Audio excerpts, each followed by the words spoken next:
ప్రభునందు ప్రియమైన వారులారా, యెరూషలేము పట్టణము దేవుని పట్టణము, దేవుడు కోరుకొనిన పట్టణము, దేవుని సమాధానం కలిగిన పట్టణము.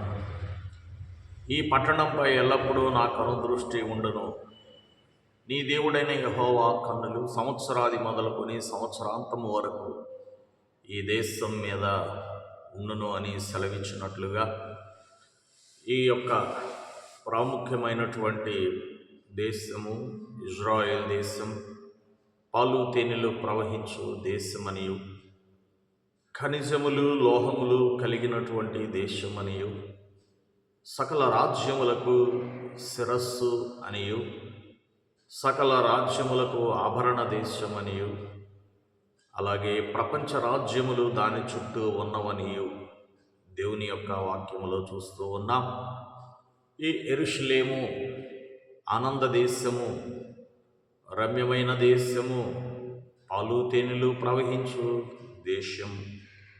అలాంటి దేశమును దేవుడు అబ్రహాము గారికి వాగ్దానం చేసిన వారై ఉన్నారు.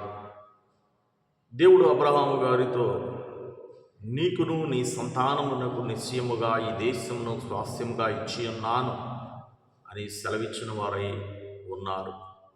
కాబట్టి అబ్రహాము కుమారుడైన ఇస్సాకుకు, ఇస్సాకు కుమారుడైన యాకోబు అనగా దేవుడు ఆదికాండం 32 అధ్యాయములో, నీవు మనుషులతోను దేవునితో పోరాడి గెలిచితివి, కాబట్టి ఇక మీదట నీ పేరు ఇజ్రాయేలే అని అన్నారు.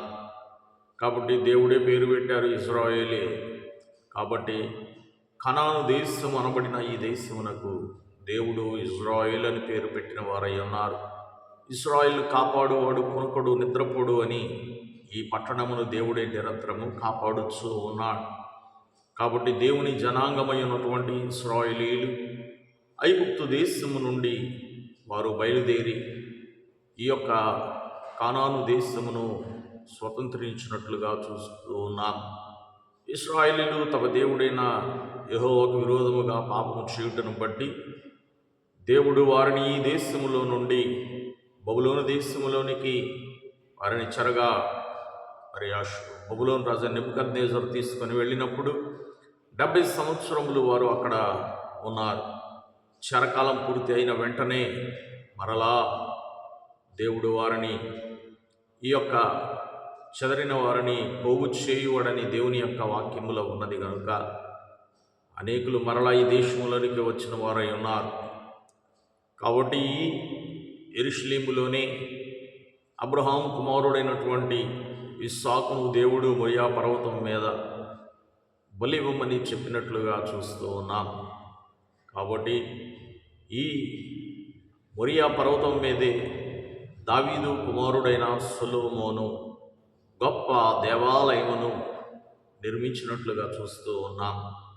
సొలొమోను యొక్క దేవాలయమును నెబుకద్నెజరు కాలములో కూల్చివేసినప్పుడు మరలా వారు చెర నుండి వచ్చిన తరువాత వారు హగ్గయి గ్రంథములో సెలవిచ్చినట్లుగా వారు మందిరమును వారు బాగు చేసి వారి యొక్క దేవుని యొక్క నామాన్ని మహిమపరిచిన వారై ఉన్నారు.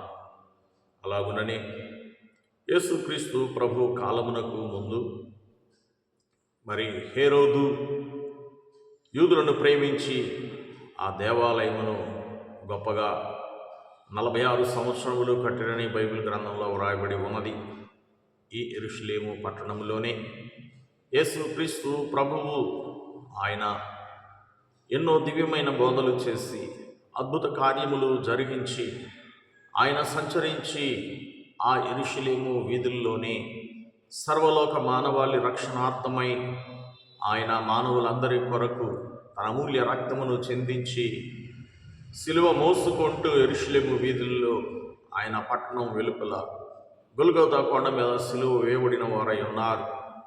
ఆయన సమాధి చేయబడినటువంటి ఆ యొక్క టోంబ్ ఆఫ్ గార్డెన్ ఈరోజు కూడా యేసుక్రీస్తు ప్రభు సమాధి ఖాళీగా ఉంది. ఆయన 3వ దినమున తిరిగి లేచిన వారై ఉన్నారు.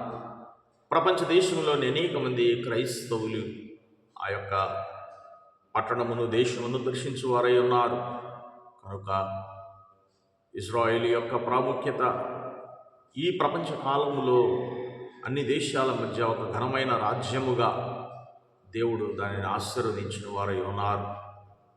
అలాగుననే భూలోక యెరూషలేము అనబడినటువంటి ఈ యెరూషలేమును దేవుడు ఎంత ప్రేమించారో, అలాగే క్రైస్తవ సంఘములో క్రీస్తు ప్రభువును బట్టి క్రైస్తవ సంఘం ఏర్పాటై ఉన్నది కనుక క్రైస్తవ సంఘములో వధువు సంఘముగా ఎవరు అధమంక పాపమైన అంటకుండా వారు భక్తిగా జీవిస్తారో వారిని దేవుడు తన రెండవ రాకడలో మహిమ మేఘముల మీద కొనిపోయి పరలోక యెరూషలేము అనగా నూతన యెరూషలేములోనికి చేర్చుకుని వారై ఉన్నారు.